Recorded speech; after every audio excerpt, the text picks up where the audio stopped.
I'd like to call this Finance Committee meeting to order. The first item on the agenda is the assignment for request for council action and discussion. We have several for finance and one for special legislation. For finance, we have 13108 fund transfers, water funds, 13109 budget amendments, 13110 fund advance Lafayette and Ryan Road intersection, 13111 adopt new iPad and cell phone policy, 13112 adopt tax budget, 13113 Meta B sculpture discussion, 13114 use of summer youth program.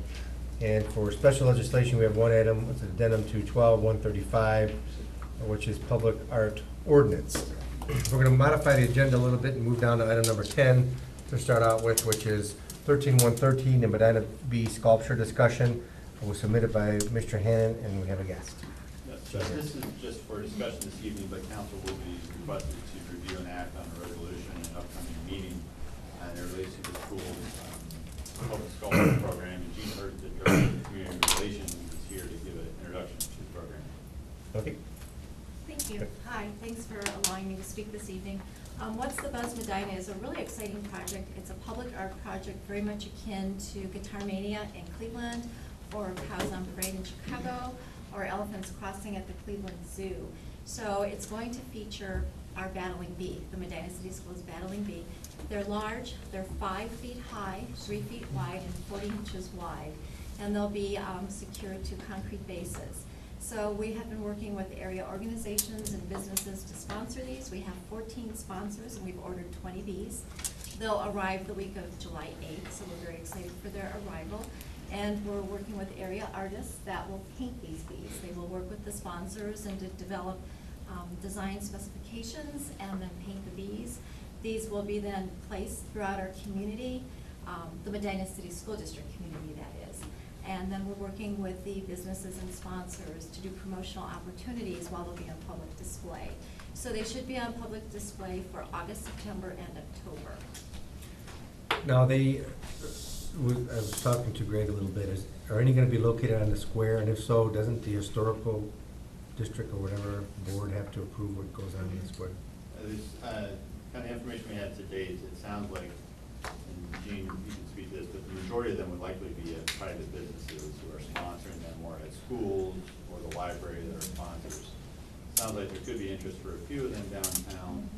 There will be interest for some type of kickoff ceremony in August for a day or a weekend in connection with an existing event or festival. Mr. Huber and I reviewed this briefly, and the thought at this point is that council could pursue a resolution acknowledging the program and then dictating any terms for installations on public property, not blocking sidewalks or drive aisles, the term of the program. But we wouldn't be anticipating reviewing these as public art since it is for a short term, and we're looking at a few sculptures, whereas one time it might have been envisioned that a large number would be downtown. Anybody have any questions? I think it's a great idea. There's no city dollars involved. Nope. No, this is all, school district taxpayer dollars either. Let me make that very clear. It's all sponsorship dollars for this project. So it's covering the cost. I would just like to thank the city of Medina for partnering with us and working with us on this project. Now, what happens when the project's over in October? Are they sold, or how are they removed, or where they taken? Actually, the sponsors have first right of purchase if they would like to purchase them. We've partnered with the Medina City Schools Foundation, so any revenue that is realized from this will go to the Medina City Schools Foundation.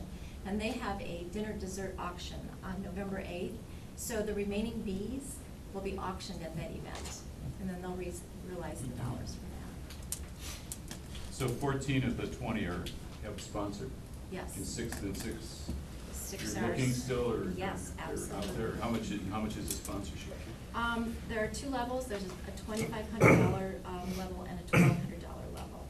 And I would like to state that Root Candle Company and Medina Hospital are the co-title sponsors, and they came in at a very generous sponsorship level for this project. Any other questions?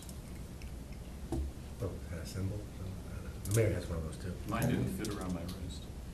Well, I had a hard time, like, I finally got it on. I don't Chris really knows know muscles. Any other questions? All right, well, thanks for your time, and Thank you. we'll wait for the next meeting. Okay. All right, the second item on the agenda is 13005, the update of section 3101, council, mayor, and finance director salaries. If you recall, we had an update a while back regarding the changes in the state law with respect to at least the council salaries and the participation in the PERS retirement system. If I remember correctly, when I first started on council, I think the pay was $2,400, and there wasn't a full recognition of a year of service with a year of credit. A few years ago, that was modified because we were way below anybody around anywhere, I think, except for maybe Westfield Village. If I remember correctly, I'm not really sure, I have it in front of me. But we moved it up to where council members, both at-large and ward members, were raised to $6,000 a year. Council president was raised to $9,000 a year, which was a corresponding increase of what it was previously. It was $2,400 a year and $3,000 a year for council president. Now, we're being asked to see if we want to change that, do anything with respect to that, based upon the state law changes, which indicates if you work a year of service, you have to make a minimum of $12,000 a year to earn a year's credit. If not, then you just get a prorated amount associated with that. For the benefit portions. For the benefit portion only, right? There's no proration on the healthcare portion. You either earn $1,000 a month and get credit, or you earn less than $1,000 and get no credit. On the retirement side, not the healthcare, it is prorated, and that one's at, it was in the email, I think it's 600. 600, which would be $7,200 a year. But that one is prorated, so if you leave it where you are, you would earn 5/6 of a month per month, so in a year you'd earn 10 months. 10 months out of the year. But there's no proration on the other. One of you had asked about it the last time we talked about this, if you could donate it back. It'd be more of a Greg question whether you could compel it. I don't think you can, but that Greg would be the one to ask on that. But if you wanted to donate it back and you wanted us to do it by payroll deduction, we could set that up. Right, there was discussion if there was an increase, whether or not we keep the pay the same, and whatever increase it is, donate it back to a project with the city that each of us would, want to champion, and then the money would go back to help fund that project. But again, you're correct, you cannot mandate, if there's different council members, that they do that. It's solely up to the individual council member to make a determination if they want to donate the money back to the city. And all of your withholdings would be on the gross amount, not Yeah. the net. So you'd pay Medicare, you'd pay You pay it PRS, all, you'd pay right. everything on the gross amount, and then whatever you contributed back would be voluntary, so any individual could say, I'm not gonna participate. Right. But I'm just saying that we could set it up, we could do it, we could do the deduction and the payroll deduction if you Now, didn't agree. question, if we donated that portion back, and I'm not even gonna do the math in my head, could we write that off at the end of the year? It'd be a contribution to the city that should be deductible. Okay, thank You'd you. have to consult your tax Disclaimer. accountant. But it should be, because a contribution to the city ordinarily, like when somebody gives us land or something, they want a receipt, and it's deductible for them, so it should. So to receive the medical benefit, we don't, I guess the council pay for the at-large award would have to double just to receive that benefit. The council president would go up $3,000. If you don't want to do that, to keep the year benefit, you'd have to raise it at least $1,200. Council president wouldn't have to raise anything, it would be fine. Or do nothing. Keep it the same as it is, and just take whatever is there, is what you get. Of course, we don't serve on this to make money. If we did, we're in the wrong business, because we made a poor decision to make money doing this. But, so I don't know what everybody likes to do, or would like to do, or like to see, or has questions about it. Well, for me, and probably Bill, at our young age, it's really not gonna affect things too much, but for some of the puppies on council, if they would continue. I'm not sure if I like the young age or the public. Well, he excluded me completely. Yeah, I did. Yeah. I guess I should have. My only concern is not that that should affect our decision financially, but if, say, Mark or Mr. Hilberg there would. John's the same age. Hey, John. I'm the same age. would stay on, for, be fortunate enough to get reelected and want to get reelected for several more terms, it could impact you further down the road in life. So I think that's something that you should consider. Even though I don't think the healthcare program is as good beneficial-wise for your financial contribution, if you would choose that, as it was in the past, but it's still an option if you would retire prior to the retirement age and had enough years credit, you could obtain health care. And what do you need credit for healthcare again? Was that 10 years or 25 years? It depends on your age. It's under the new rules, and some of you would be in the old rules, which are 30 years at any age, 25 at 55, and 20 at 60. The new rules, I think, is 32, but you have to be, instead of 30 at any age, it's 32, and you have to be 55 or 57, and then 27 years, and you have to be 52 for that one, then 27 years instead of 25 at 55, it's 27 at 57, and then it goes down from there. That's for the healthcare stuff. Right. So you have to be around Well, that's for a for long either, time. that's to retire. And then on the healthcare, when the number of years affects your percentage, so if you have 35 years, you pay a lower percentage of the healthcare, of your healthcare than if you have the full thing. And just so everybody understands, I don't have it in front of me, you gave us a sheet of, I guess this in the county, go outside the county, you can't include Strongsville, because Strongsville's way out of they must have a lot of money up there. But what is Brunswick compared to us again? Brunswick, all council members are, I think, 12,990. well, no, the president is a little bit more. They're President. 12,990 for the president, 03575 for the rest of the members. So it's a very small difference between the two, but they're both less than $1,000 a month. Wadsworth is not. They're at 7,510 for president and 7,200 for a council member. I did pull Worcester and Strongsville, but you only wanted the county ones. Right, well, yeah, because Worcester's lower, of course, Strongsville's higher, Right. by a lot, Strongsville's higher. So in the county, They have a larger population, correct? I don't know if they They're have. about 40,000. They're A bigger. little bigger, about 15,000, 12,000 bigger than us. So we're on the low end, of course, but that doesn't mean anything. In the county, Brunswick's on the high end, their population's 35, 30? I don't know off the top of my head, but I think 35. Yeah. Close to It's in that area. It's 35. So what does everybody want to do? I mean, what are the thoughts? The options: do nothing, do an increase of some type, or, I mean, I guess that's really the option. The last time we had this conversation, we're here to serve the people. Mhm. We're not here to make any money. I'm okay with leaving our salary the way it is. And keep in mind, correct me if I'm wrong, if we would vote this in, it doesn't. Doesn't affect us Your salary currently. doesn't change unless you run for Reelected. reelection and Can't you're change the reelected. salary during the term, so Right. it would be for the seats that are up this fall, the earliest it could be would be January. For the seats that are not up this fall, the 2 more earliest years, it could yeah. take effect would be 2 January hence. So it doesn't have any bearing on us here, unless you win again. Effectively, you Exactly. can't vote on your own salary, because Right, you can't effectively, vote on your there's an salary. intervening election. Right. Well, I mean, I agree with Paul.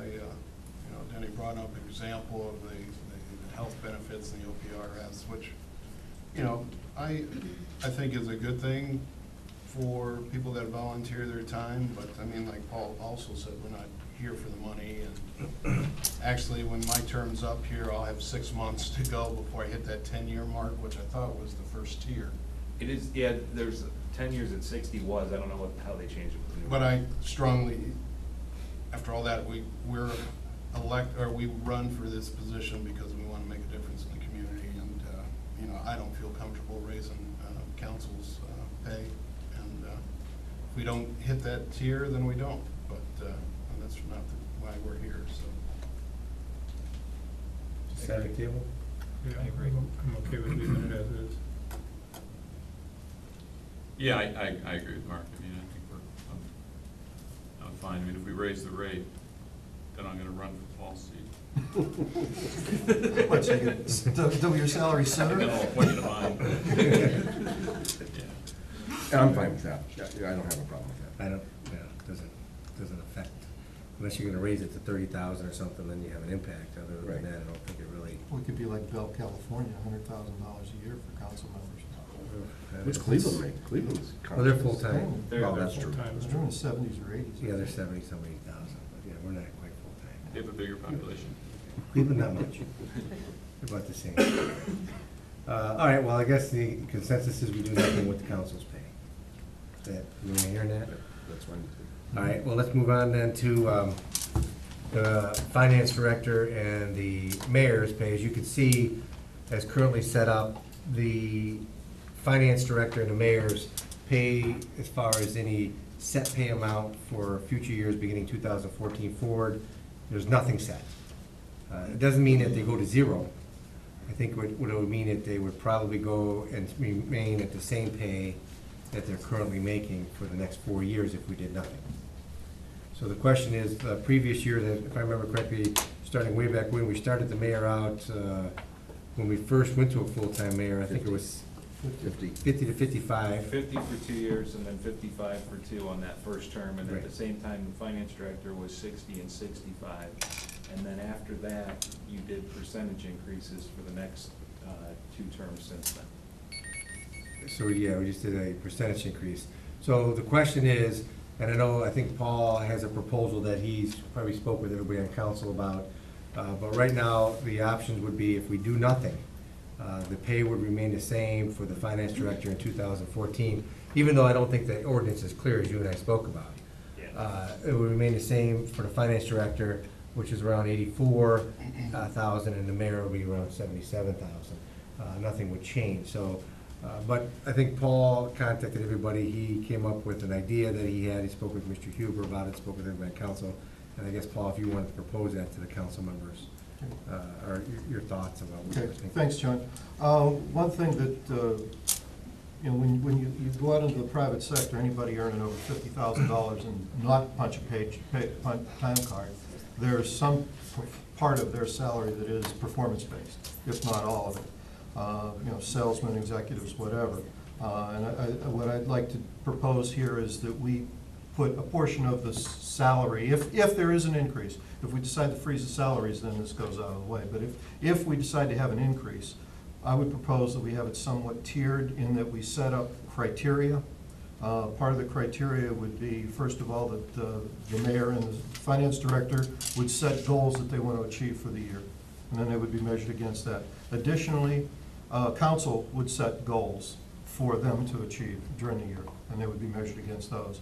And then lastly, there would be some typical HR-type criteria. You show up to meetings, you come to work well-prepared, and those types of things. You have a regular attendance record and the like.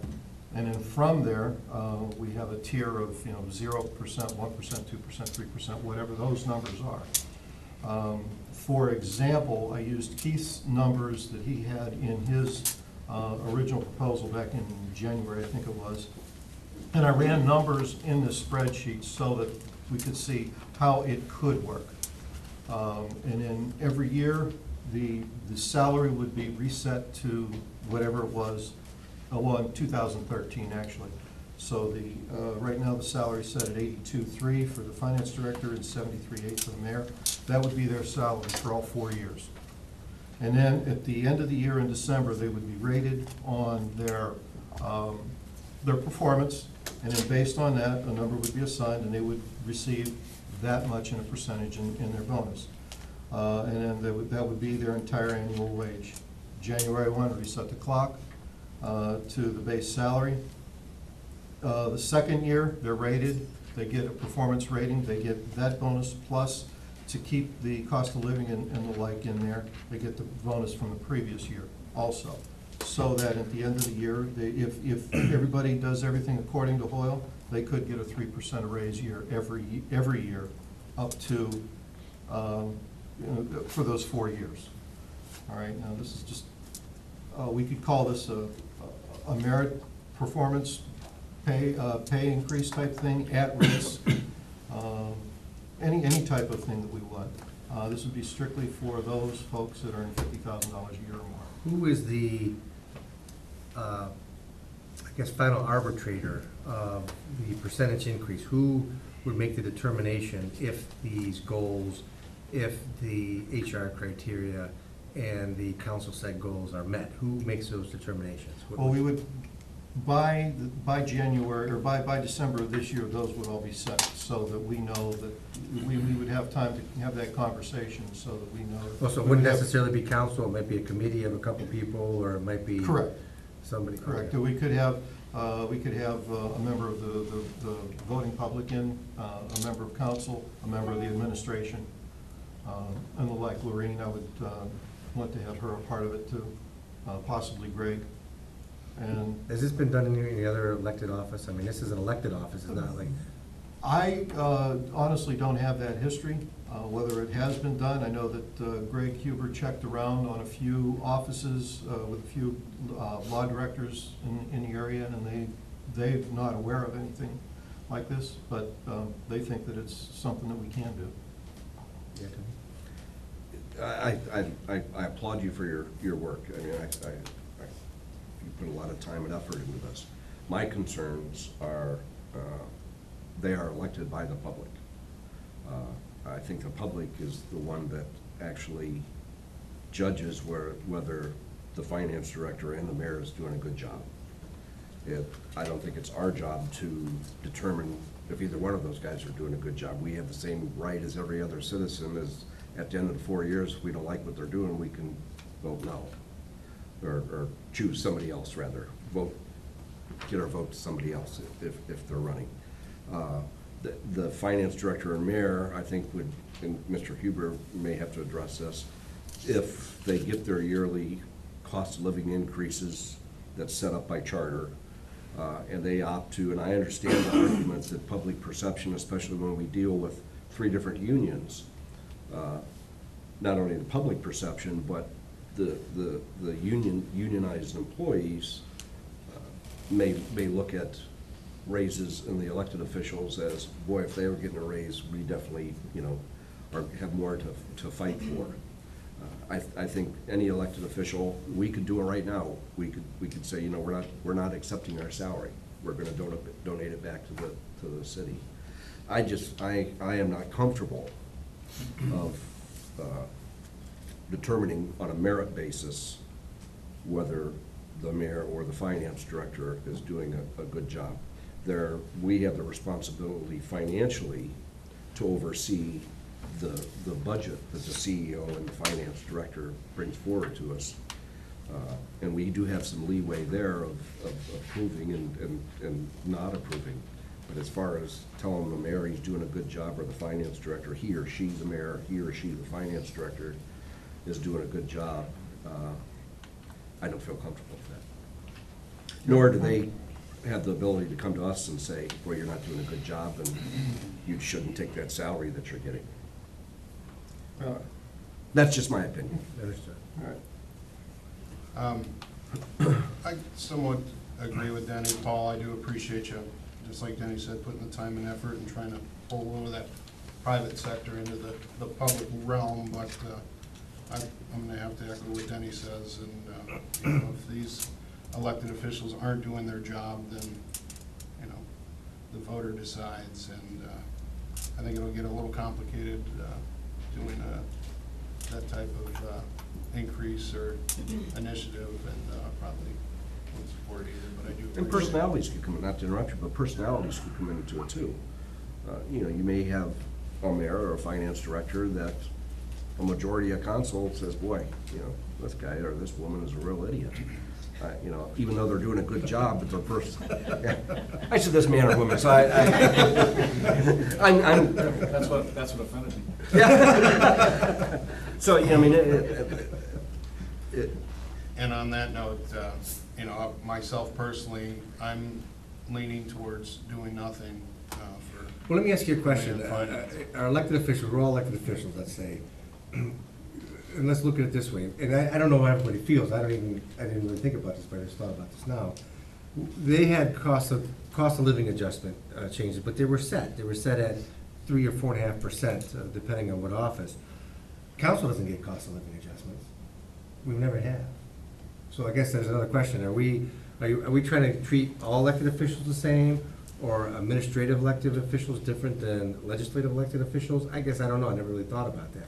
So that's one question. I guess the only distinction I would make, though, is this is their full-time job as opposed to us Part-time. part-time job, so, Because I don't think council's ever had a cost of living adjustment on their pay.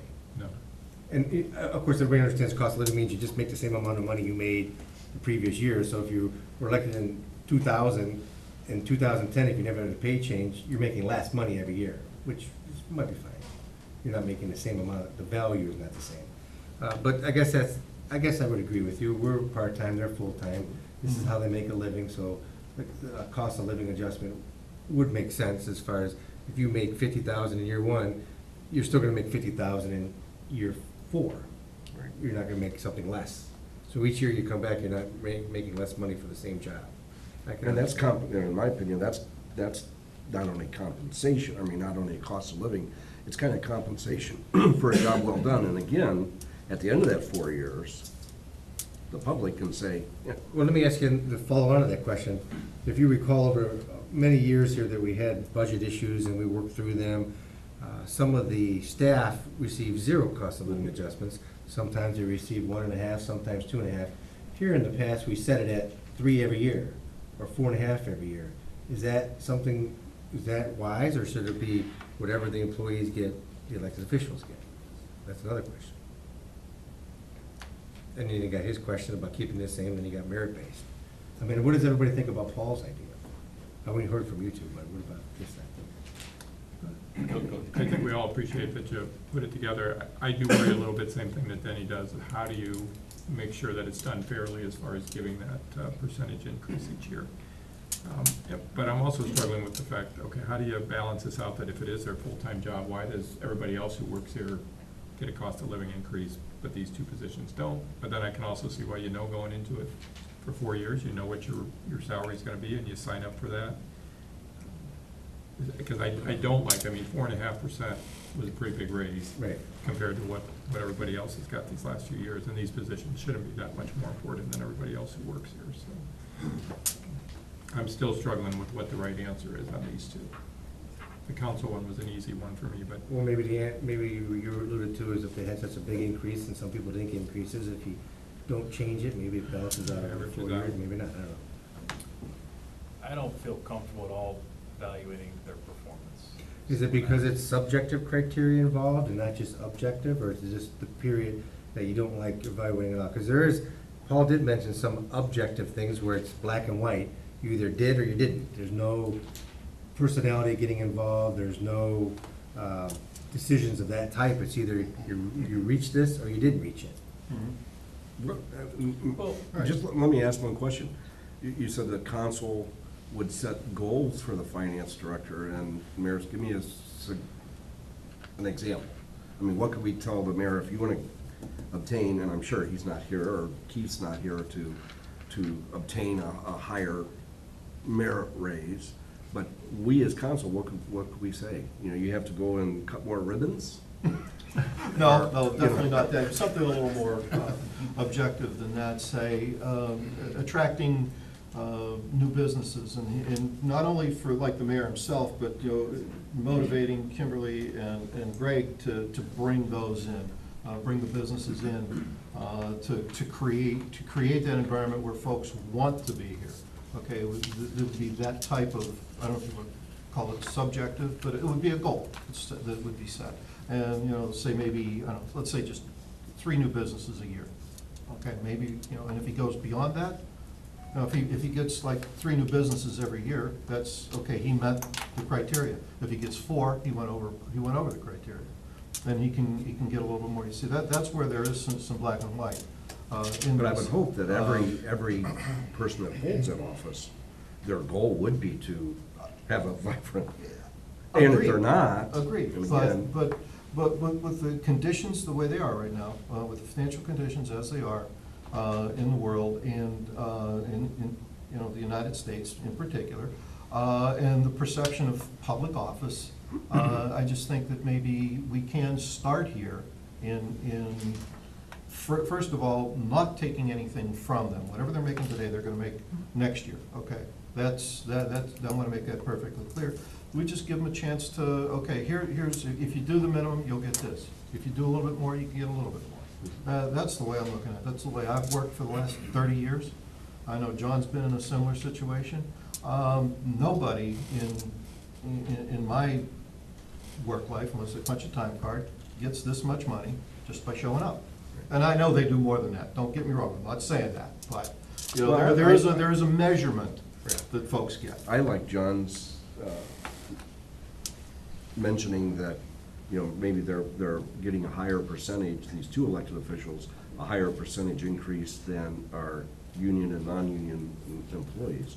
And I know in the past, we've always tried to work for parity for all the employees as much as we possibly can. So I wouldn't be objective of saying, let's change it to, you know, whatever increase that the other employees are getting. I wouldn't have a problem with that. But you wouldn't want to try to combine that with saying, well, if you meet these things, then you. No, I wouldn't. I personally don't feel comfortable with that, no. Bill, you had something? Well, one thing is, I think that, you know, it's important to, I think, promote the fact that people don't get into public office to do things that are bad, to do things to make money. I think that perception, you know, you hear it all the time, but to me, that's, sometimes we play into that. You know, well, I don't want to give myself a raise because I don't want, you know, I don't want to look like that, even though, you know, people show up week after week and month after month, year after year to come to meetings that, you know, the public, you know, most people wouldn't come if you paid them 10 times as much because the meetings are too boring, but there are people that do things that need to be done. Not the budget. He was not But talking not about the budget, you're not There talking I've not been here long, really. But there are things that need to be done, and I think there are a lot of people, whether you agree with them or disagree, that they commit a lot of energy and effort and time to that, to do it. And the pay, you know, in most public, you know, positions is secondary, you know, is at least secondary. And I'm a big fan of merit pay. I don't see, but I also think that there's a line between, you know, we're elected here and the mayor's elected here in finance, and I don't know that I could interpret that performance, that I would have a right to, you know, I can do it here. I mean, I can do it in this context where I disagree with the mayor or the finance director about something, and then we'll see who, you know, how that plays out. But as far as tying it to the pay, they're elected like I'm elected, and I look at it like 1 year, 2 years, 3 years down the road, if it doesn't work out, you know, you face re-election, and then you deal with it. I also think, though, that just my opinion is that the pay ought to be set, and say this is the pay for 4 years, and this is what it is. And when you run for office, you know what the pay is, and then if it needs an adjustment 4 years down the road, you can do it. And I would hope that we can kind of cross-motivate each other, you know, without having a hammer to say, you know, okay, you're not gonna get this increase because I don't like what you did, or I don't think you've shown up for the meetings or whatever. Because I know a lot of people, I mean, I know a number of people who are elected folks that put in very few hours, you know, maybe don't show up for a week at a time, but they're still getting paid. And what they face is the voters. And so I think that the cleanest thing we could do, and also I think would be very fair, is to just set the pay and say, this is what it is for the next 4 years. And you know going in. Well, Keith, I know that Brunswick has a city manager, but what's the finance director in Brunswick make in Wadsworth, and what's the? Well, Brunswick's finance director makes 83. Wadsworth's a little more complicated. They have a city auditor and city treasurer who are both elected and both part-time. They make 27.6 each. So it's not really all that comparable. What about Worcester then? Worcester's finance director makes 102,728. Strongsville's makes 109. And the mayor? Well, Strongsville has a full-time elected mayor who makes $138,160 a year. Worcester has a full-time elected mayor who makes 54. Brunswick doesn't really have a mayor because they have the city manager. Their quote-unquote mayor, the elected position, makes 14.2. The city manager makes 108.5. And then Wadsworth, they have a part-time mayor who's an elected part-time mayor, makes 39.3. So, I mean, among elected full-time mayors of the cities you asked me to look at, Strongsville is considerably higher and Worcester is somewhat lower for mayor. For finance director, we're about the same as Brunswick. Wadsworth, you can't really compare to, and Strongsville and Worcester are considerably higher. Well, I guess that, for the first question, I mean, looking at we have the pay here, as far as the last year's, as Paul indicated, about 83, 84 for the finance director and about 74 for the mayor.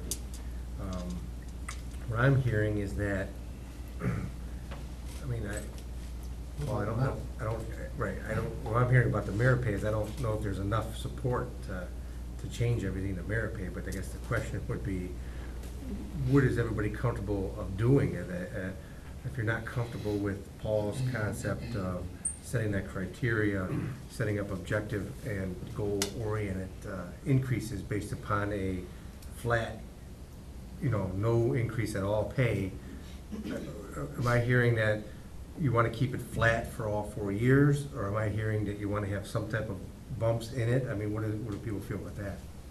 I'm good with the flat. Flat. Define flat again? No increase. It is, the last year, what it is, whoever gets in the office keeps the same for the 4 years. I mean, So every 2 years, we'll be revisiting. not every 2 years, every No, 4 years. Every 4 years. Oh, that's right, you guys For both council, brought up but- I was thinking that they were staggered like No. we were. They're on the same. So I mean, I don't know, what do you guys feel? Well, I was really focusing on what the charter review, when they first decided that the mayor would go full-time and what the salary was, I think that's where it came from, or the recommendation, and I look at that $10,000 difference between the two positions. I think it was 50 and 60, then after 2 years, 55, 65. So then I was just trying to do some quick math here. And if you, let's just say, I'm just picking numbers, if you went to 75 and 85 for the next 4 years, that almost averages out, since the 12 years that we went to full-time, it averaged about 3% a year, which would have kept up with the cost of living. Now, I can't remember, John, you might remember better than I do. Well, I think nobody had an idea of actually what to start out at with the mayor, because it was a part-time position to a full-time, and they wanted a bump in there, but I guess that's the question of, I mean, if you take it to the logical end, if you always give a 3%, which cost of living has fluctuated, sometimes higher, sometimes lower, I think historically, as we saw, it's been about 3%. I mean, 10 years from now, you could have a pay over 100,000, is that commensurate with the size of our city, or, I mean, I guess I don't know the answer, maybe I'm it's not too sure high? either. I'm just trying to figure out if we need to do something or not. And I guess you could think about it, if you did give a cost of living adjustment, or you left it up to council to make the determinant of cost of living, as what Denny said, to keep it on parity for everybody in the cities treated equally and at the same, it's really up to council if the cost of living happens or not. I mean, because we're the ones that make the decision. Strongsville does, since I've heard that thrown around a couple times. I did not know you could do this. Their finance director says, their law director said they could. I think you want to run it through Greg, but they do, the way their pay for their elected officials works for their mayor is their mayor is listed as being paid at a pay grade, and then when they do a citywide cost of living adjustment, it's included within. I didn't think that that was permissible, because I was always told that you had to set the salary before it started, but it's not. Council doesn't vote on that one separately, it's just part of the package, so that it follows along. And the way the package works is it's the top step of their top, like, executive pay grade, but when all their pay grades goes up, that goes up with it. Again, their law director said it was okay. I assume he knows more than me, so, but that's the only place I've ever seen that done. And their finance director is not elected, right? Their finance director is appointed in Strongville. So It goes also along pay grade. with the COLA too. I guess, I mean, you mentioned the COLAs for the council. I mean, I guess if I were you, I'd reconsider that. If you don't give yourself a COLA, you don't give the council members a COLA, what you get is what you had when you were lower than Westfield. I mean, it's the same thing as we do with water rates. If you don't go up a little bit each year, then you get 10 years down the road and say, why are we paying our council less than, or our mayor, our finance director, less than everybody around? It's a trade-off, because you don't want to, but that's what Strongsville does. There's a COLA adjustment. They tie it in with the COLAs for everybody else. Well, Did you say that the mayor and finance director average about 4.5%? No, I think the finance director was 3%. And the mayor was 4.5, if you look at the last 4 years when we, And our employees averaged 3% over the last 4 years? 20 years, I think it was. No, When we the look- last 4 years. I don't know what it was. Because I thought. No, it was- they weren't that much over the last 4. And because we had, So, because the. That gives me the feel that, you know, maybe freezing it at, let's say if we do the 73,820 is making up for the higher adjustments they got over the past 4 years. I understand. But there's, anybody from the audience, I think we have Bruce in the back has a comment. You know, I agree with Bill. At 10 times your salary, you couldn't get me to sit through your budget meeting. Come on. I think Wait a minute here. Worse than that would be going through the utility rate. But the one thing that you're not considering is what happens after the mayor decides not to run again, and we need to bring in another candidate. If your pay is at a rate where you can't afford to live, how can you attract good candidates? You know, it's fortunate the mayor had a situation where he was able to do that, but at one point in time, he's going to step down. We're going to have another, or in another election, and what kind of candidates are you going to draw with a salary at what it's set at now? I firmly believe that we really need to take a look at that, and plus with the rule that the next election cycle is when the rate can go up, it's something you should probably consider today and see what you want to do to increase that, to be able to attract better candidates who can afford to maybe step back from the private sector and take a lesser salary.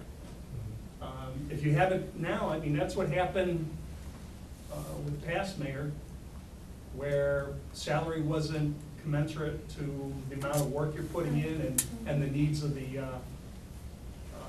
personal needs. I'm really think that you should really take a hard look at this and look at increasing the salary. And I understand that you don't do this to get involved to be a money-making operation, but let's face it, we all have to live. It is a full-time position. The amount of hours that are put in is tremendous, how much it takes away from your family life.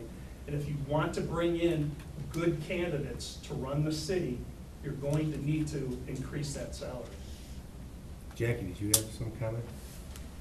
Am I allowed to say something? Sure. I always raise my hand. I think all of you put in more work than you could ever be paid for.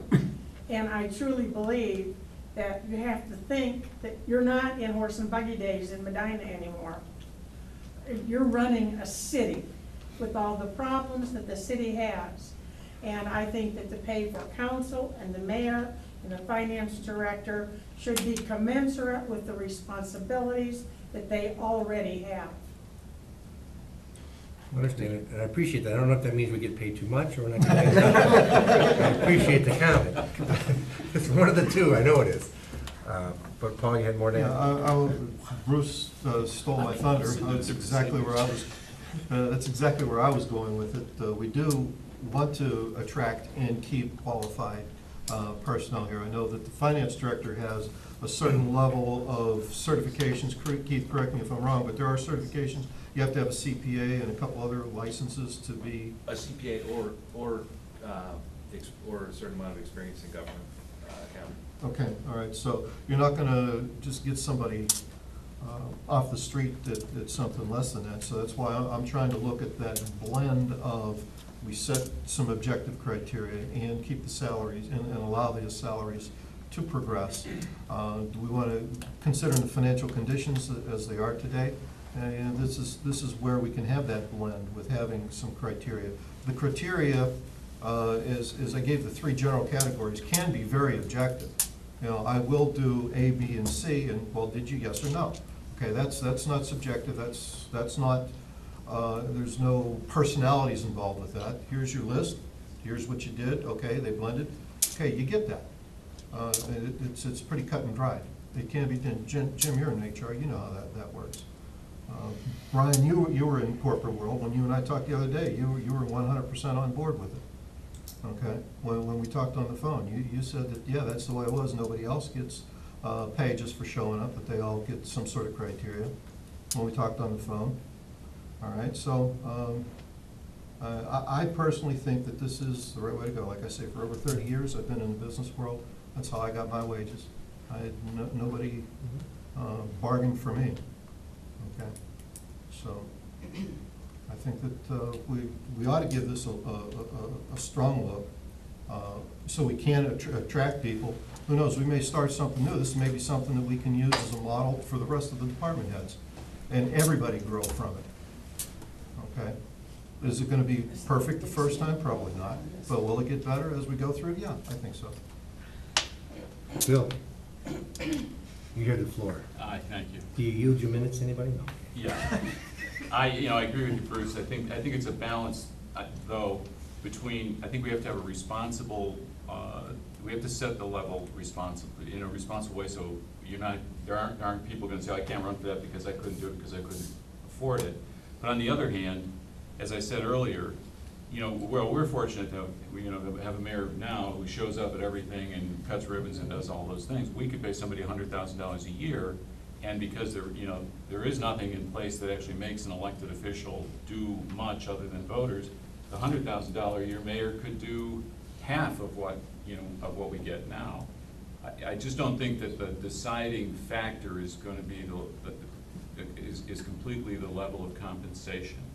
And I think that's the part that you always have to leave just to the voters to make that judgment, and you really can't make it until you have somebody in the office. So I think a responsible level is good, but there's also a great benefit and an honor. I mean, to be elected to any one of these positions. Well, I think I don't think we have to make the decision today. We have to make it the next meeting to vote on at the final meeting before break. So what I would propose is, we had a lot of good information from Paul. Everybody had their different ideas. I think we think about that and the next meeting come up with a decision of how we want to make the determination with the pay going forward, at least for the next 4 years, for the finance director and the mayor. It seems like there's a consensus on council at least that nothing's gonna happen to modify the pay we have unless you wanna make a change that, maybe to spur. It runs the same way with council. The higher you increase the pay, the more people are gonna run for the office, at least to try to supplement their income to a certain extent. That's gonna happen. That's just the way it is. But as far as for the mayor and the finance director are concerned, you're correct. There has to be a pay blend with a performance blend somehow. Because you have to make sure whomever is elected that you get what you want out of it, who's ever running for office. Maybe it is a combination. Maybe, I have no idea. That's something to think about in the next 2 weeks. But does anybody else in the audience have anything else they wanted to add regarding the elected official thing? Yes, Doug? Thank you. It's a great dialogue. I guess I'll come back to the next meeting. I think the difference is that also to point out is that several of you have said, is a lot of the employees here are full-time employees. They got this job and they want to keep this job for the 35, 40 years. These are elected positions, and they have a 4-year term. We are very fortunate to have 2 very good people, and Keith in the second term, third term, whatever. And we'd be very fortunate if they were to run again against some other worthy candidates. Appreciate the comments from all the audience members, but I agree, people run for public office really out of the love of community, be it their city, be it their school, those type of things. They, like you say, you guys aren't doing it for the $500 or the $1,000. We're very fortunate to be in a city like this as well that's done well because the voters established a 1.25% tax upon themselves. I think that's going around the circle and kind of, I think you almost made that decision. I think you really could freeze those wages over the next 4 years.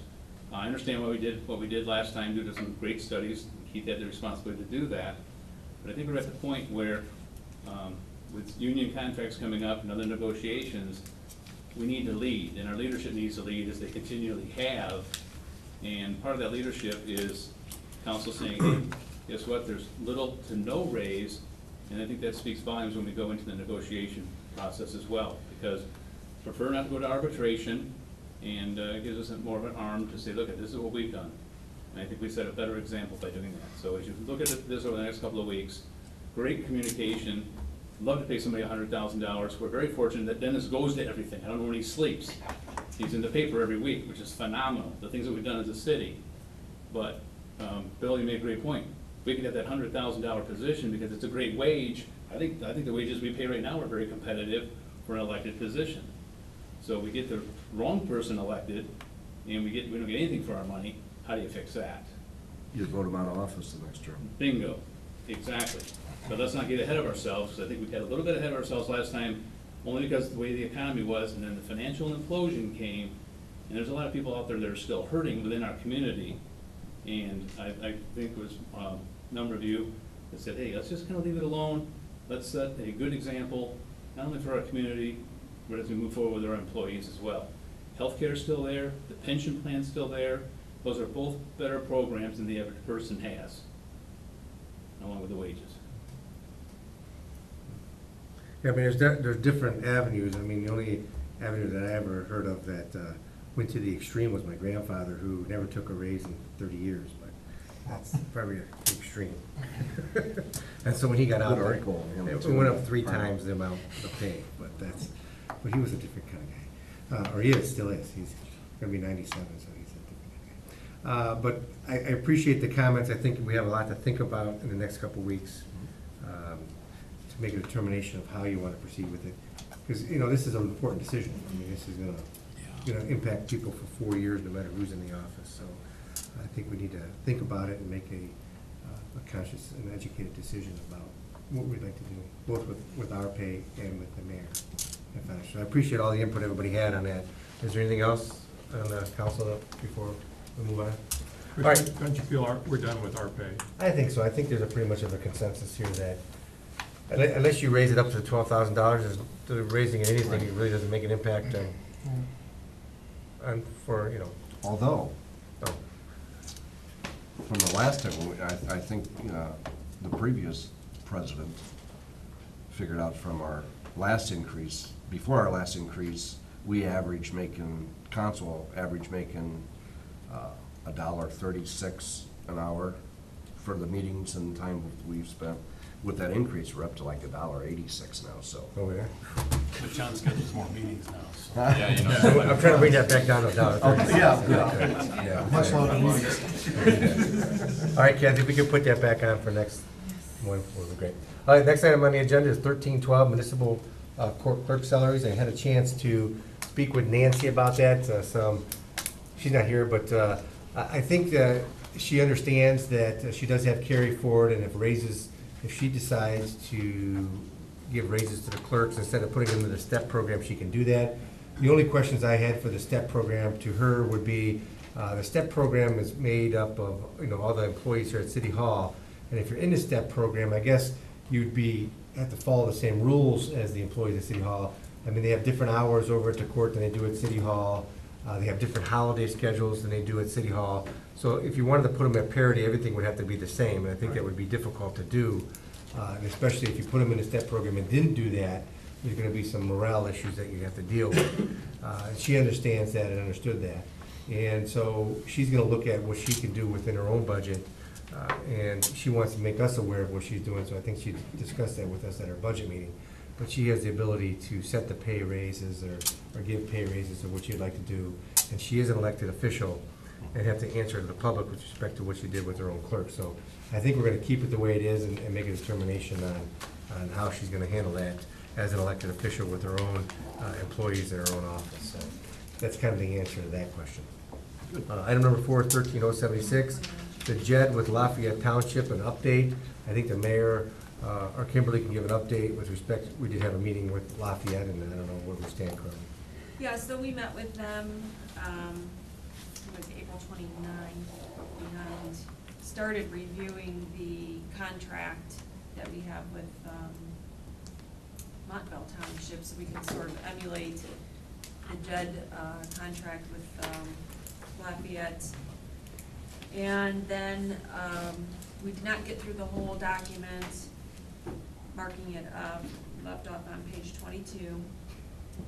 And then we started searching for the contract in a Word document, and we didn't have it on file. Here all we had were PDFs, so I checked with Judy the following day or 2 days after that, and then, so she was searching for a Word document, and then she found her PDF, which she tried to convert and didn't work. And so she finally called, the attorneys that they use, I forget their name, Elber Yeah, and Elber, Aber or right. something, yeah.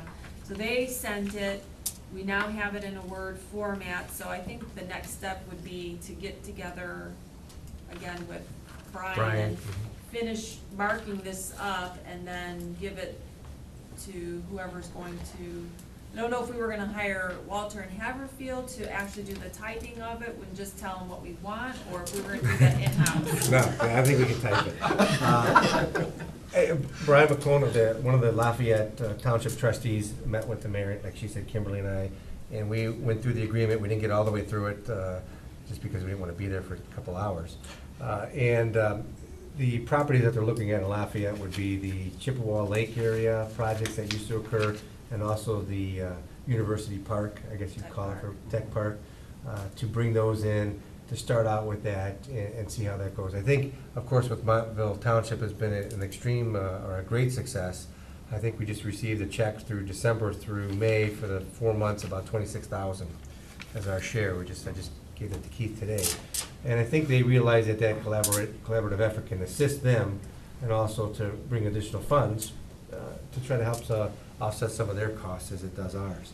So we're going to meet again. It's continuing great, and I think with Montville and Lafayette, the JED's in place. Of course, with York, the CETA is in place. This is a little different relationship and property that we have there to deal with, but we're still trying to actively pursue businesses to come there. But you know, it's tough to attract businesses. It's a difficult process to get people to relocate in those areas, especially where the highways are on one side of town and the land's on the other side of town. So that's always a challenge. So we appreciate the efforts, and hopefully we can get this done in the next few months. Maybe when we come back from break in the fall, we can vote on the JED and implement it, and have the commissioners go through the process of approving it. Any questions? So were we going to try to, have Mr. Huber's office type this? I mean, he's kind of swamped, so I just want to be clear about who's going to do the actual typing. Well, I don't know if Dawn will be rested when she gets back. Okay. We'll take that and let Mr. Huber review it. Kathy. Because I'm gonna be, He wants- if you think it'll be, wants to have it. well, we're on break, maybe? It'll be ready? Yeah, maybe, Kath, I mean, we just have to put it in the system. Yeah, I mean, we already have the Word document, so it's just a matter of, Council will be glad to help you Yeah, out. I can do it. If you could give a copy to yes. Kathy, we'll be glad to assist. Okay. What'd he say? What? We always have. Okay, well, thanks, and have her help there. 13108 fund transfers, this is from Keith. The fund transfer, the first of the budget amendments and the fund advance, so then all the next three items except for the second are all related. Yes, sorry with you all. Do them all at once. Take them all together and then we can vote on. All right, the first one here, this is a transfer request. We're transferring money from the water fund to the water capital fund because that's where we're gonna expend it for these projects that Pat put in for. This is to authorize the transfer. The paper right behind it, the Finance 2013-030 transfer request is, you see that the top group, you don't actually, it doesn't actually require council approval. They're just transfers we were showing you. We're transferring $221,000 from appropriations within the water fund over to the transfer out account where we're transferred into water cap. Then there's a new appropriation within the water fund, also in the transfer line to transfer to water cap. Below that are the three projects of Pat's. The Fair Road is $314,000, the South Court is $161,000, and the Historic District water lines are $482,000. That total is $885,760, which comes from the $776 that we're asking to transfer here, and then also money that's available in the Water Capital Fund, a couple of closed purchase orders, and available funds there. I guess I can do the second, the finance adjustment while we're at it. These are advances for the 380, which is land improvement. So these are transfers we're making for that. Advance and transfer again, this different projects, but same thing. And then the last page is to allow the advance. So did everybody get all those transfers? All right, let's do the 13108, the fund transfer. Move to approve. Second? Any further discussion? All in favor? Aye. Let's move on to 13109, which is finance 2013-030, the engineering projects. As Keith explained them. Move to approve. Second? All in favor? Aye. All opposed, motion carries. Finance 2013-028, the Lafayette and Ryan Road intersection transfers. Move to approve. Second. Any other discussion on that? All in favor? Aye. And finally, the fund advances under 13110. Move to approve. Second. Any further discussion? All in favor? Aye. All right, now we're moving on to 13111, adopting a new iPad and cell phone policy. I think they're combining them really, the two policies into one, and there's really no additions to this. Is that correct, Mr. Huber?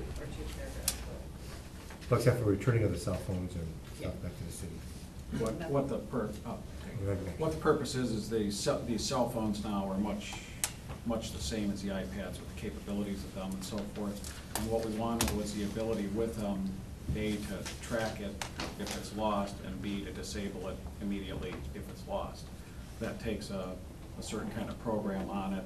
That's the new paragraph that's in the ordinance. Just to put everybody on notice, this is what's on it.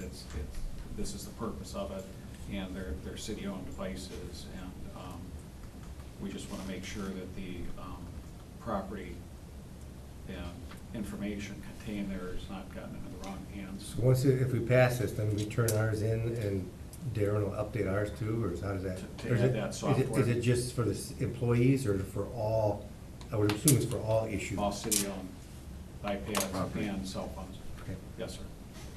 Because otherwise, like if you misplace that or lose that, it gives us two things. One is we can hit it with the GPS and know exactly where it is, not exactly where it is. It'll tell you within a pretty good radius where it is. The other thing, though, it will do is it'll let you shut it off if somebody's using it, or there's a fear somebody could be using it. You could just disable it to where it doesn't work at all until you bless you. So, Okay. it's a good protection for what we're using them for. Yes, sir. Do other members of the city use iPads, city-owned iPads? Yeah, a number of the department heads have them. Some of our inspectors use them to do their reports, inspections and reports, rather than wait, they do 10 inspections. Instead of coming back here and then having to type in the computer, they can do all their checks right there and just keep moving, and then it's ready to go. The other advantage of that is then if somebody comes in the office, they haven't made it back yet, and they need to get a completed report. As soon as they update it, it transfers back to the computer here, and they can print them that report. Should they be included on the return policy for the iPads then in section 5? Because it says only council members, it says nothing else about any other city employee. For what, returning? Yes. Because there's a number 6 is for the cell phone. Yeah, for cell phones, but we just talked about iPads. Yeah, iPads too. Yeah, maybe if Just all we city-owned. amend that to say City-owned iPads? cell phones / iPads. Okay. I guess I don't know if I'd limit it to just iPads. Maybe we could broaden the language to say, all, Electronic. right. City-owned devices, yeah. That way, because things may change. I mean, Yeah, yeah. we may want to change this in a few years because of this doesn't have camera capability. And I was talking to Kathy, if you're ever out visiting a resident, you want to take a picture of something, well, you can't. Right. And you can send it right back to Nino or the mayor or whoever need to handle their Pat. So maybe in a few years, you might want to update these or something, who knows? Because it just depends. I mean, these are still working fine for what we use them for, but at some point, these are going to be really obsolete. Yes, they're real close to it right now. So we're going to have to figure out. They are, They're past they're that. old ones, really old Right. ones. Yeah, they're So- 2 years old, they're really So old. if we said like city-owned electronic device. Yeah, I think you want to broaden it, because there might be other things that come out, so we don't have to keep updating the policy. And That's a in the great meantime, just suggestion. take pictures on your phone and send it in, that's what I do. And they keep getting sent back to me for some reason. I don't know. Yeah, but I guess the question is, if it's city-owned, you want to keep a record of everything all the time, instead of getting your personal devices included in it. At least you'd have it where, if there's a public records request, you're not all over the place, you have one device. All right, that's a great change, it's a good catch, I think that makes sense. Any other questions or comments to that? So, you want me to make a motion as amended then? Yes. Did you get those, Kathy? You got the changes? Well, I think what it would be best is everywhere where it says cell phone, iPad, or other electronic device, we'll change it throughout the entire document. And then that way it just covers everything. That makes sense. All right, so as amended, then we'll get to see it before it goes to Yep. council. Second? I will take care of it. Any other discussion? All in favor? Aye. Opposed, motion carries. Number 11, 13-114, use of a summer youth program by Ms. Rice. Yes, thank you, Mr. President. This request is for the Community Development Department to participate in the Summer Youth Work Experience Program that's locally funded initiative through Medina County Workforce in partnership with Jobs and Family Services. And the Next Step staff and the Jobs Ohio graduate staff administers the program for Medina County. It is a 10-week program, but the students can work 8 of those 10 weeks. And the Next Step staff, they handle all the youth placement, payroll, paperwork, and all that stuff. The funding is provided through TANF, which is federal dollars, so there's no matching funding for the program. The students are paid $9 an hour and can work up to 25 hours a week. We would need to provide the supervision, obviously the work for them, work site. The city would be responsible for a drug screen if we choose to have them go through it. I'm assuming we would. I did check with Lorraine, and she said that the drug screens are $25. And then I checked with Keith, and he did say that I have that money in my budget. You do. I do, yes. The timesheets are provided by the Jog Our Way Next Step staff, and we would like for the student to help us with making copies, scanning documents, filing. We have a large mailing coming up with planning and zoning for the zoning code update. We have to send out a couple hundred letters, so they can help fold those and stuff the envelopes. Also updating the city Facebook page, and then transferring photos from the city camera to CDs. We like to burn them to CDs and then give them to the business, just like with the ribbon cuttings, just like a little token type thing. There is a youth worksite agreement that we do have to sign, and I did give that to Mr. Huber for review, and I don't know if he reviewed that yet. He has questions on it, yes? And we did meet with, oh, I'm sorry. Yes. You reviewed it? The contract has an indemnification clause on page 4 that we can come out. But other than that, And this was given by, who gave this? This is Medina County Workforce. Okay, yeah, well. State of Ohio. State of Ohio doesn't even know that they have an Ohio Attorney General opinion that says you can't give indemnities. That's nice, okay, that's a good thing. Also, there was a form in there that talked about like the union having to sign off on that, so I wasn't really quite sure about that. So I did meet with, Nino introduced me to this Chris Pavoni, yeah. And he has no issue with us hiring the summer youth. He realizes it's not a union position. And so, but I just wanted to cover that base, because I don't want anybody tripping about that. And then we are asking for the emergency clause, because I just found out that the city qualifies to use the program. I wasn't aware of that. And we want to bring this person on board as soon as possible. So that's why I'm asking for the emergency clause. The program starts June 12th. By the time I found out about the program, most of the students had already been placed. There were only a few left. And we were fortunate that we were able to find a student that has some clerical skills. He worked at an attorney's office in Seville doing similar work. And so I asked if we could interview the fellow. So Sandy and I went and met him today up at the Next Step offices, and he actually is planning to go to Florida Southern College in Lakeland, Florida for pre-med with biology with a minor in Spanish, so he's pretty sharp. He knows all about how to use Facebook and Twitter and all those things. He's got some experience researching databases and data entry and all of that.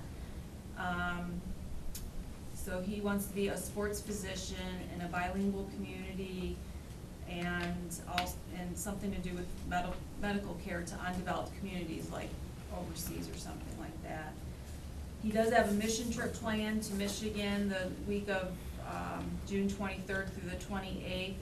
So if council agrees to bring him on board, we would start him July 1, and then we would have him for about 5 or 6 weeks if we can keep him through August 9th. Then that following week is the week he leaves for college, like the Okay. 15th. I did talk to the program administrator, and she did say that in order for him to get his full 8 weeks, they can bring him on board at the Next Step office until he's ready to start here with the city, so that we have time to go through both council meetings. Okay. Yeah, and she did bring up, and I don't want to apologize for it, but I guess I have like a little rule that if we bring something to finance, I don't like to go to council the same night with it. So that's why we're going to split this up a little bit. It just gives people an opportunity Right. to digest it. Yes. I think if you go through it a little quick, doesn't give you the opportunity to have the thoughts that you want to have and maybe change your mind, I guess. But we appreciate that. So it'll be an emergency clause, so it'll have to be passed with the emergency clause at the next council meeting. And of course, that'll enable the individual to start July 1st. Anybody? Move to approve with the emergency clause. Subject to the law director's final review. Second, including the emergency clause and the law director's panel review. Any other questions? I have two real quick questions. Number one, did I hear you say these are federal dollars? They are.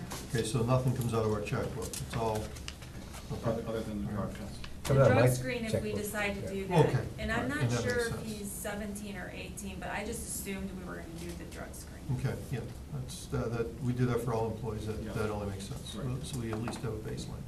And then, the selection criteria, they choose the candidates and then you interview the candidates for selection for here, is that how that went? Yeah, the students are eligible for the program through income-based guidelines for their family.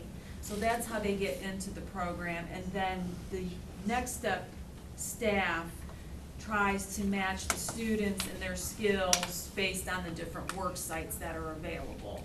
So, like in this case, it's clerical office, we wanted someone with computer skills, and so that's what I was asking her about. I said, we need somebody to do scanning and copying and filing and a large mailing and those types of things. So we're actually fortunate that there's not many kids left to choose from, so this was the only one that we interviewed, and he actually seems pretty sharp.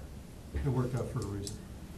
Yeah, and, this is just a way to help give him some additional work experience, and then it helps us with some of the light clerical duties that chew up a lot of time. Okay, all right, thank you. Any other discussion? All in favor? Aye. Motion carries. Next item is 13064, is the vacation and dedication of Fair Road right-of-way. A little update on this, I remember last meeting we talked about to move forward with it. We attended a meeting at the commissioners to present the information and the vacation and dedication platform to the commissioners at a commissioners meeting a few weeks ago or last week, I can't remember when it was. Pat and myself and Nino attended that meeting, presented the information to the commissioners of what portions of Fair Road as currently dedicated would be vacated, since the current location of Fair Road does not fall within the bounds of the dedicated right-of-way. And then the portion of the Fair Roads that are within the Fair property or the commissioner's property would be dedicated, so that the Fair Road as currently exists, the east side of Fair Road, if you will, on East Smith Road. If you go to the Fair entrance on East Smith, go to the easterlymost roadway, West Smith, I'm sorry. And take that all the way to Lafayette where the paved area is. That will be chip and sealed, as it's called. And then the portion that would be vacated, which is the horseshoe to the east side of the West Smith Road, would also be chipped and sealed at a cost of around $10,000 for the city. The cost to chip and seal the dedicated portion would be about $25,000, so total about $35,000. In exchange for paying for the portion of the roadway, $10,000, that's not located within a dedicated right-of-way, we're gonna get some easements, water line easements that we need, that are gonna be coming off the portion that's gonna be vacated, and also the easements we talked about on West Smith Road for the project that's going to occur next year, which costs around $7,000, $7,500. That's what cost the city. We're gonna get that in exchange for paving that portion, $10,000. So we have about $2,000 or $3,000 that is if you will, goodwill to try to assist the fair, to assist more events at the community center. We want things to happen. We want to make it a better event location. So the commissioners are all on board. I think everybody received an email, a letter of support, because they really didn't have to vote on anything yet. It's going to be up to us to vote on the vacation and dedication plat, which we will do. But we wanted to get things moving since the fair is 6 weeks away. The contractor has other projects, and we're in a window where we can get it done within the next week or two. I think we want to take advantage of that, but we want to make everybody, administration want to make sure everybody on council was aware of that, and we're still on the same page, because we will have to vote on a vacation and dedication plan for the new right-of-way. Right. Is everybody, do you have anything else to add, Mayor? No, thank you. Nino, Pat, anything else to add? Just we're gonna rename it to John Coy Trail. No, thank you. But I think it'll be a better event. The road is horrible. Nino spends a lot of money each year putting We do. aggregate down. That's just waste of money. So at least we'll have a chip and seal like a county road on there. Right. And John calls 3 or 4 times a day. Just making sure, and we did have discussions with the fair. Conrad Hannenberg, of course, is the fair president. He spoke with the commissioners a couple times. He's all on board. We've given him the information. He's coordinating with Nino when it's gonna be done, because there are some events. The fair board is, I guess, excited about the project. There was some discussion before. They really didn't understand what kind of easements we needed on West Smith Road. They thought we were gonna take the whole right of way and put a road there. No, it's for storm sewer and things of that type. It's gonna be underground. So I think they have a little bit of comfort. We met with them at City Hall, and they have a little bit more comfort with respect to that. So the easements, the trade that you talked about is with the fair board, not with the? No, it's with the commissioners also, because the fair board is the agricultural society. They operate on the fair board on property owned by the county commissioners. It's just the agricultural society has a right to operate on the county commissioner's property. So, is everybody okay with that? Did they say anything about a turning lane on Lafayette? No. Right turn? No, do you want to give them more? Or? Well, we did talk about that. Well, I don't think in this transaction, Okay. that's not involved in it. Okay. But I guess the question is, if we're going to start improving it to try to better utilize or assist in better utilization of the fairgrounds for more events, which will help the city, that's something we can discuss later on. I don't think Pat has a lot of projects on his plate, so we could probably add another. Yeah, well, I think you're gonna be surprised, and once this is done correctly, how many people Oh, yeah. utilize the road. Which I think That's it'll all I'm assist saying, in the so. project as far as traffic is concerned, correct? But I think the main goal would be, at least, I think a main goal would be, we want to better utilize that fairgrounds. We have it in the city, we don't just want it to sit for 52 weeks, sit unused to a great extent, but I think we can, increase the usership or whatever you want to call it with respect to the All fairgrounds. right, I agree with you, but if we're gonna do an improvement, Well, right now, we That don't would go that help. far. Remember, the Okay. chip and seal ends where the pavement begins. Gotcha. Yes, that's good. But that's over by the Lafayette gotcha, Center. gotcha.